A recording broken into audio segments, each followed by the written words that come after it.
베드로후서 1장 5절입니다. 그러므로 너희가 더욱 힘써 너희 믿음의 덕을, 덕의 지식을, 지식의 절제를, 절제 인내를, 인내의 경건을, 경건의 형제 우애를, 형제 우애의 사랑을 더하라. 이런 것이 너희에게 있어 흡족한즉 너희로 우리 주 예수 그리스도를 알기에 게으르지 않고 열매 없는 자가 되지 않게 하려니와 이런 것이 없는 자는 맹인이라 멀리 보지 못하고 그의 옛죄가 깨끗하게 된 것을 잊었느니라. 그러므로 형제들아 더욱 힘써 너희 부르심과 택하심을 굳게 하라. 너희가 이것을 행한즉 언제든지 실족하지 아니하리라. 이같이 하면 우리 주 곧 구주 예수 그리스도의 영원한 나라에 들어감을 넉넉히 너희에게 주시리라. 우리가 그동안 이 신의 성품으로 부름을 받은 성도들의 신앙의 덕목들을 살펴보았습니다. 5절에서 7절에 있는 신앙의 덕목들을 살펴보았는데, 오늘은 이제 그 후에 8절에서 11절에 나오는 말씀과 연결해서 이 덕목들의 그 가치와 중요성을 확인하려고 합니다. 우리는 다 믿음을 가지고 사는 자이고, 그리고 그 믿음은 하나님께서 우리에게 허락하신 약속들을 그 내용으로 합니다. 우리가 이 세상을 살 때 세상 사람들과 다른 하나님의 약속과 부르심, 여기 나오는 대로 10절에 있는 대로 그러므로 형제들아 더욱 힘써 너희 부르심과 택하심을 굳게 하라 라는 말씀같이 그 부르심에 부응하는 이제 삶을 사는 자입니다. 그러면 이제 우리가 제대로 그 부르심에 맞는 행보를 보이고 있느냐라는 것을 점검하는 데에 이 5절에서 7절에 나열된 덕목들이 우리의 이정표가 될 것이며, 또 우리를 부르시니가 이 땅의 유혹이나 땅의 약속들과 다른 부르심이라는 사실 때문에 11절에 있는 바와 같이 이같이 하면 우리 주 곧 구주 예수 그리스도의 영원한 나라에 들어감을 넉넉히 너희에게 주시리라 하는 것은 우리가 하나님의 나라를 목적하고 있고 그리 부름을 받았다 하는 사실 때문에 이 세상과 어떻게 다르게 가야 되느냐 하는 면에서 또 하나의 우리에게 필요한 이정표가 될 것입니다. 우리가 하나님의 부르심과 약속 속에 이 땅을 걸어간다는 것이 하나의 소원으로, 믿음의 종말론적 약속으로 이해되어야 되는 것은 당연한 일이지만, 그것이 그런 목적과 결국으로 밖에는 이해되지 않거나 또 소유되지 않으면 이 세상을 살아있는 동안은 어떻게 살아야 되느냐 하는 것들이 제외됩니다. 내세적이라는 것이 또는 종말론적이라는 것이 지금의 현세에서 사는 이 생을 값어치 없게 여기고 그저 우리의 신앙을 지키고만 있고, 그래서 결국에 나타날 하나님의 심판 앞에서 보상을 받는 미래로 모든 책임이 또는 기대가 넘겨질 수 있다는 말입니다. 성경은 우리에게 우리가 가지는 믿음이, 약속이 이 세상 속에서도 그 목적을 향하여 나가는 과정이라는 증거들과 열매들을 가진다, 이렇게 말하는 셈입니다. 그러니까 8절에 있는 대로 이런 것이 너희에게 있어 흡족한즉 너희로 우리 주 예수 그리스도를 알게 게으르지 않고 열매 없는 자가 되지 않게 한다라고 말하고 있습니다. 우리의 예수 그리스도 안에서의 하나님의 부르심의 완성이라는 것은 물론 내세로 종말로 미루어지고 있지만, 우리가 예수 안에서 하나님 앞에 부름을 받은 그 순간부터 우리는 그 목표를 향하여 이 세상이라는 시간과 공간 속에서 하나님의 사람으로 존재하며 그 목적지를 향하여 걷게 되어 있습니다. 그러니까 우리가 완성이라는 측면에서 보자면 많이 미흡할지라도 예수를 믿는 자의 그 믿음의 실상들이 그의 삶에, 그의 존재에 이 살아있는 궁극적인 목적지가 아닌 이 세상에서도 나타난다는 사실입니다. 그것이 여기 있는 너희가 더욱 힘써 너희 믿음의 덕의 지식을, 지식의 절제를, 절제의 인내를, 인내의 경건을, 경건의 형제의 우애를, 형제의 우애의 사랑을 더하라 하는 꼭 그 계단적이고 더 진보적인 그 나열은 아닐 것입니다마는 그 완성을 향하여 나가는 우리의 현실이 무궁무진한 그 완성을 향하는 과정에서라도 충만하고 넉넉한 열매와 증거가 있다고 가르치는 셈이지요. 이것을 우리의 삶에서 누리고 확인하지 않는다면 우리의 믿음은 책임 회피이거나 변명일 수 있습니다. 우리 성경이 얘기하는, 예를 들면 마태복음 6장 33절에 나오는 바와 같이 너희는 먼저 그의 나라와 의를 구하라 라는 말씀은 어느 곳에서 어느 경우에라도 하나님의 사람으로 지금 살아내야 할 책임이며 권리로서, 그리고 허락된 지금의 약속으로서 주어집니다. 제가 자주 특별히 새로운 사업을 시작해서 개업 예배에 초대를 받으면 꼭 이 마태복음 6장 33절을 자주 인용합니다. 그것은 우리의 생업을 위한 어떤 일이라도 먹고 살기 위해서만 있지 않고 성도들에게는 복되게 그 생업의 현장이 혹은 생업의 방법이 하나님의 뜻을 구현하는 시간과 장소와 기회로 주어진다는 사실을 기억하라는 것입니다. 우리가 조그만 사업을 하든 또는 회사원이든 또는 어떤 생산업을 하든 노동을 하든 조그마한 가게를 하든 거기 우리에게 허락된 생업을 영위하는 수단과 자세가 우리는 세상 사람들과 다릅니다. 성경이 얘기하듯이 상전을 주인같이 모시고 하인을 주의 사랑으로 사랑하는 일의 실천은 어느 모양 어느 경우에도 다 적용되는 것으로 우리 모든 성도들이 생애 속에 모두가 핑계 될 수 없는 기회로 주어져 있다. 이것이 성경의 가르침이죠. 사실 우리가 이 세상을 살면 생업의 문제만이 아니더라도 우리는 어쨌든 살아있음으로 마주쳐야 하는 여러 환경을 가집니다. 이웃을 가지고, 시대를 가지고, 나라를 가지고 환경을 가집니다.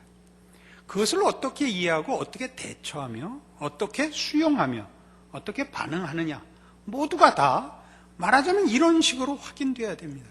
믿음을 갖고 하느냐, 거기 덕이 있느냐, 거기 지식이 있느냐, 거기 절제가 있느냐, 형제 우애가 있느냐, 사랑이 있느냐 라고 물어야 되는 것입니다.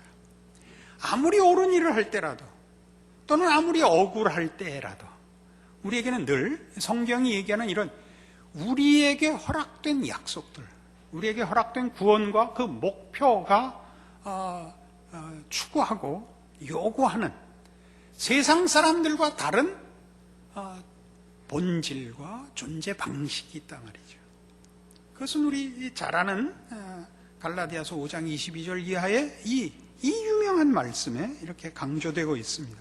다 아시겠지만 그래도 한번 찾아서 또 확인합시다.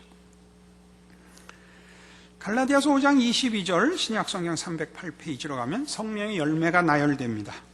오직 성령의 열매는 사랑과 희락과 화평과 오래 참음과 자비와 양선과 충성과 온유와 절제니 이 같은 것을 금지할 법이 없느니라. 이 같은 것을 금지할 법이 없다는 것은 이 열매를 지금 방해하거나 제한하거나 금지할 방법이 없다는 것입니다. 지금입니다. 지금 성령의 열매는 나타나야 되고 나타날 수밖에 없는 성령을 쫓아 사는 모든 성도들의 현실일 수밖에 없다고 합니다. 이 부분을 중점적으로 다룰 때에도 설명드린 바와 같이 이 성령의 열매들을 보면 능력적이지 않고 기술적이지 않습니다. 지식적이지도 않고 이것은 성품적이고 하나님의 사람들의 본성에 관한 가르침입니다. 그렇죠? 아까 얘기한 마태복음 6장 33절의 요구와 같이 먼저 하나님의 나라와 의를 구하는 것이 어느 형편 어느 경우에도 가능하듯이 이 성령의 열매는 어느 형편 어느 입장에서도 요구되고 가능한 것입니다. 배우고 못 배운 것, 가지고 못 가진 것, 높고 낮은 것의 차이가, 구별이, 제한이 전혀 없습니다. 이 문제들은 우리가 왜 생각해 봐야 되느냐 하면 이것 자체가 갈라디아서 5장 22절이 그 16절에서부터 있었던 성령을 따라 행하라라는 요구 때문에, 명령 때문에 주어진 목록들입니다. 성령을 따르는가 확인하라는 거죠. 우리는 어느 시험에 제일 많이 빠지느냐 하면 성령을 따라 살겠다는 의욕 때문에 열매를 못 만드는 것을 놓칩니다. 젊어서는 말이죠. 저도 제 젊었을 때를 돌아보면 젊어서의 의욕은 그 의욕을 소원하는 바를 이루기 위한 훈련과 인내, 집중력 같은 것으로 가지 않고 진심과 열정으로만 먼저 가거든요. 그래서 젊어서의 진심은 늘 고함으로 나옵니다. 그죠? 늘 고함으로 나오고 그 과정을 아직 모르기 때문에 진짜다 아니다의 구별밖에 없습니다. 그래서 거의 비평적입니다. 그것이 조금씩 만들어진다는 생각을 못하니까 90%가 된 사람에게도 10%의 부족을 지적하는 것으로 자기의 진심과 거룩한 의욕을 훈련하고 노력해서 끈기 있게 가야 된다는 것을 그 비평 하나로, 그 고함 하나로 대체합니다. 근데 무슨 문제가 생기느냐 하면 본인 자신이 이런 성령의 열매와 지금 우리가 보고 있는 베드로후서 1장 5절에서 7절에 나오는 이런 신앙의 실제적인 내용들이 우리의 삶과 존재에 만들어져 나가고 있지 않다는 데 문제가 있습니다. 그러니까 기독교 신앙은 신앙을 고백하고 주장하고 확신하는 데 문제가 있는 것이 아니라 그것을 내 존재가 살아내야 됩니다. 그러니까 우리 이제 이렇게 신앙 공동체로 모이면 교회 안에서 제일 큰 소리 치는 사람은 누구냐 하면 신앙적으로 사는 사람이 아니라 신앙적인 욕심이 많은 사람이 큰 소리를 칩니다. 그러니까 신앙적으로 살면 배우는 것이 여기 지금 갈라디아서 5장 22절 같이 사랑과 희락과 화평과 오래 참음과 자비와 양선과 충성과 온유와 절제거든요. 여긴 고함이 없거든요. 고함이나 째려봄 이런 건 없는데 의욕적이고 진심일변도이지 자기가 살아내지는 못한단 말이죠. 그 명분과 의욕은 있고 살아내지는 못한다고요. 그래서 요 근래 들어서 자주 하는 얘기지만 표정이 좋아야 된다니까요. 표정이 좋다는 것은 그의 성품을 반영하는 것입니다. 표정이 나쁘면 벌써 여기 사실은 하나 빠진 건데 표정 좋음, 이걸 우리 교인들만 성령의 열매 하나 추가했으면 좋겠습니다. 연습하셔야 됩니다. 그리고 이제 진심을 얘기할 때, 오를 때 특히 그래야 됩니다. 근데 그것을 인간이란 묘해서 실력 이상으로 표정을 만들면 다 압니다. 그죠? 왜 아느냐고요? 그때 말한 것이 나와서 공개적으로 표정을 지을 필요 없는 소소한 삶의 순간들과 연속성이 있어야 되기 때문입니다. 평상시에 안 하다가 갑자기 그러면 금방 우리는 그 위선적이라는 느낌을 가집니다. 그래서 저는 연속성을 가지기 위해서 사석에서나 공속에서나 그냥 이렇게 약간 아직 성령의 열매가 충만하지 않다는 것을 시인하는 표정을 감수하기로 했습니다. 그러나 고쳐나갈 작정입니다. 이 22절과 23절까지 있었던 이 성령의 열매들은 뒤에 이런 단서를 왜 이 열매들을 강조하느냐라고 이렇게 붙입니다. 24절 그리스도 예수의 사람들은 육체와 함께 그 정력과 탐심을 십자가에 못 박았느니라. 만일 우리가 성령으로 살면 또한 성령으로 행할지니 헛된 영광을 구하여 서로 노엽게 하거나 서로 투기하지 말지니라. 그러니까 지금 베드로후서 1장 5절에서 7절까지 나오는 신앙의 덕목들을 나열한 이유가 분명해지죠. 이것들이 있는가 보십시오. 내가 하나님의 약속을 근거로 살고 그것을 믿음으로 하여 그 부르신 소망 가운데 살아가고 있는 사람인가를 뭘로 확인해야 되느냐? 나라는 존재가 나의 성품과 인격이 신앙으로 변화되고 있느냐? 내 믿음과 고백들이 내 삶에 메꿔지고 있는가 봐라. 그런 얘기입니다. 동시에 이것은 그래서 우리로 하여금 우리가 추구하는 이런 약속들, 소원들이 또는 믿음들이 우리가 소유하고 있는 믿음들이 이 세상이 요구하고 약속하는 것과는 전혀 다른 길이요, 다른 내용이요, 다른 목적지라는 것을 알고 살아야 하는 것입니다. 히브리서 11장에 가시면 우리 잘 아는 믿음장에 이런 우리의 도움을 주는 말씀이 나옵니다.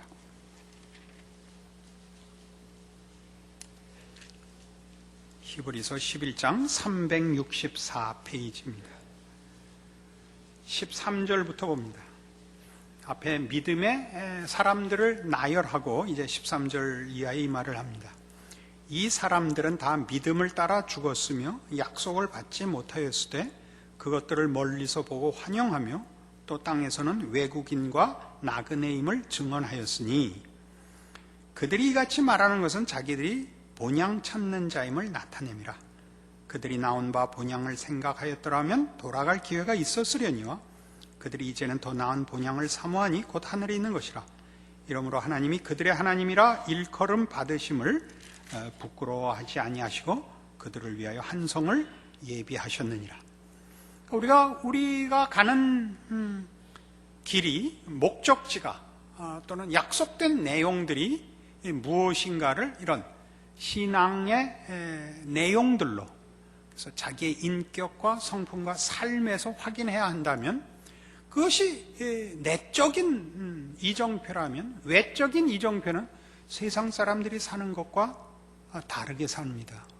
인격과 성품의 문제가 아니라 인생관, 세계관, 가치관이라는 측면에서 그렇습니다. 더 큰 틀에서, 더 영원한 시각에서 하나님의 사람으로 산다는 것이 세상의 요구들과 병행할 수 없다는 것을 알고 삽니다. 그래서 이제 여기 히브리서 11장이 얘기하는 모든 믿음의 사람들은 그래서 이 땅이 우리의 본향이 아니고 우리의 본향이 여기 아닌 다른 데 있다. 그래서 이 세상을 사는 동안 나그네로 살았다라고 증언하고 있습니다. 세상이 가지는 세상에서에도 윤리와 도덕이 있습니다. 우리가 사랑과 희락과 화평과 이런 신앙적인 그 덕목들을 논할 때 세상에도 도덕이 있으며 윤리가 있다고 얘기할 수 있습니다. 그러나 이건 서로 다른 것이 세상이 인간들에게 요구하는 고급한 도덕이요 윤리라 할지라도 그 중심 사상은 기본적으로 자기의입니다. 인간의 가치에 대한 세상적인 긍정입니다. 인간의 자족성을 증명하자는 자기의입니다. 우리가 잘 아는 대로 우리 군자의 도만 해도 군자의 도는 그 의를 지키는, 윤리와 도덕을 지키는 이유가 우리 성경에 나오는 비유같이 그 바리새인과 세리의 기도의 비유같이 나는 저 사람과 다릅니다 라는 증명 외에 아무것도 없습니다. 자신의 우월감을 증명하는 것이요, 생명과 진리의 문제가 아니라 비교되는, 더 자신이 하찮게 여기는 존재와의 구별로서의 자기의입니다. 그러나 우리는 다릅니다. 우리가 가진 것은 세상이 만들어내지 못하는 의입니다. 예수 안에 있는 하나님의 의, 우리에게 구원을 주신 의, 너무 그 구원론이라는 것을 심판을 면하고 천국을 가게 됐다라는 것으로만 생각하지 마시고 세상이 만들어내지 못하는 진리와 생명과 영원이라는 내용으로서 그 의가, 하나님의 의가 예수 안에서 주어졌다는 걸 기억하셔야 됩니다. 그래서 우리의 신앙의 내용들은 세상이 가지는 그 목표나 또는 내용이나 기준과 비교할 수 없이 다릅니다. 에베소서 4장에 가면 바로 이 비교가 이렇게 나옵니다.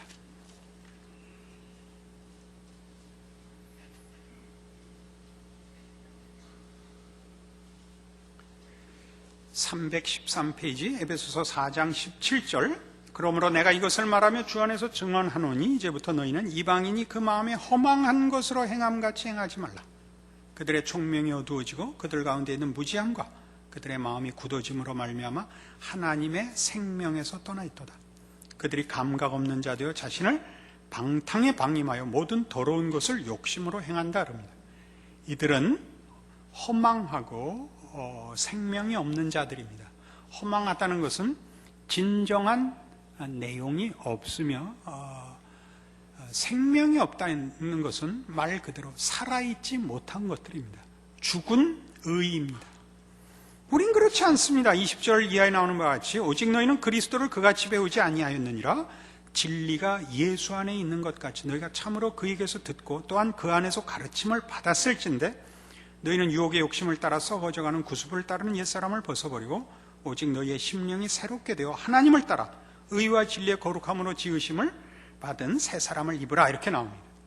우리는 예수 안에서 세상이 만들어내지 못하는 의와 진리와 생명으로 부름을 받는데 그것은 내용에서 같은 세상에도 믿음이 있습니다. 세상에도 지식이 있으며 세상에도 덕이 있습니다. 세상에도 절제가 있습니다. 그러나 세상의 모든 윤리와 도덕들은 아까 얘기한 대로 자기의에 불과합니다. 생명이 없고 진리가 없는 자들의 치장에 불과하다면 우리는 예수 안에서 하나님이 허락하신 진리와 생명의 내용으로서 덕목들입니다. 뭐가 다르냐고요? 예수 안에서만 허락되는 진리와 생명으로서 진리와 생명을 만들어낼 수 없는 세상과 다릅니다. 이렇게 계속하죠. 25절. 그런즉 거짓을 버리고 각각 그 입과 더불어 참된 것을 말하라. 이는 우리가 서로 지체가 됨이라. 왜 거짓을 버려야 되느냐? 왜 거짓을 버려야 되냐?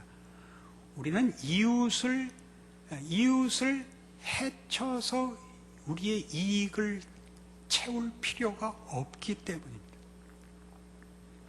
우리의 필요는 이웃에게서 뺏어오는 것으로 채워지는 것이 아니라 예수 안에 있는 하나님의 은혜와 복주심 이외에 다른 곳에서 구할 수 없는 것들입니다.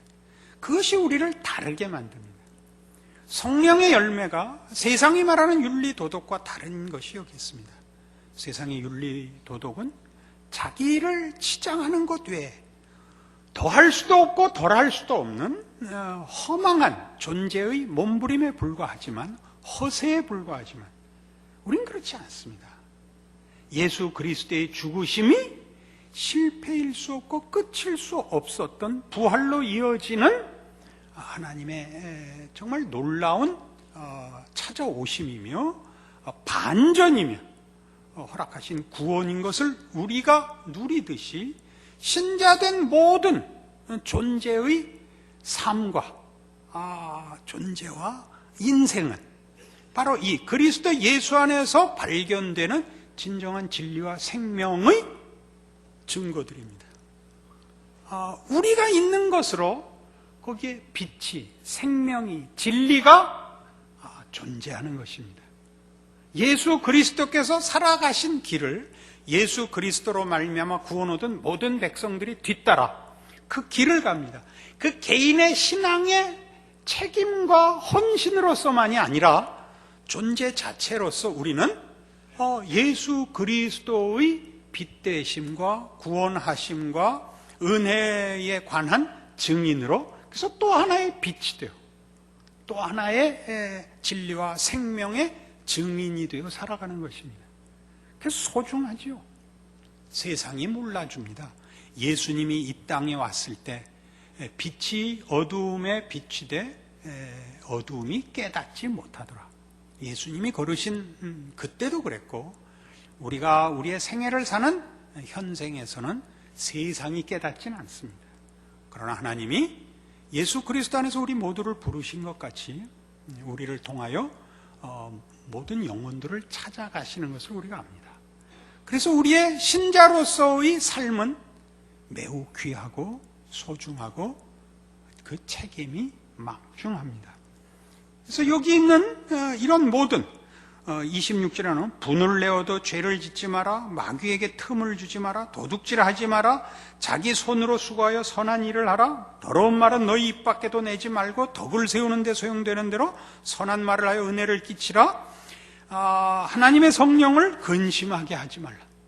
이런 모든 말들이 하나의 실천으로서 요구되는 것이 아니고 세상적 기준의 덕목으로서 요구되는 윤리가 아니라 예수 믿는 사람이 뭔가 나야 되지 않아, 이런 상대적인 비교로서 우위에 있어야 되는 책임을 논하는 것이 아니라 우린 다른 존재인 것입니다.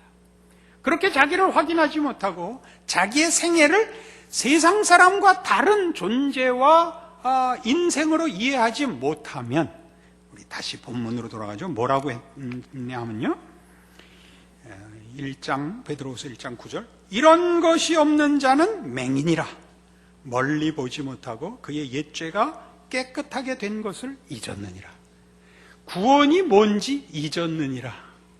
구원받은 자의 삶이라는 것이 얼마나 영광된 것이 못 보는 소경이라, 그렇게 얘기하는 것입니다.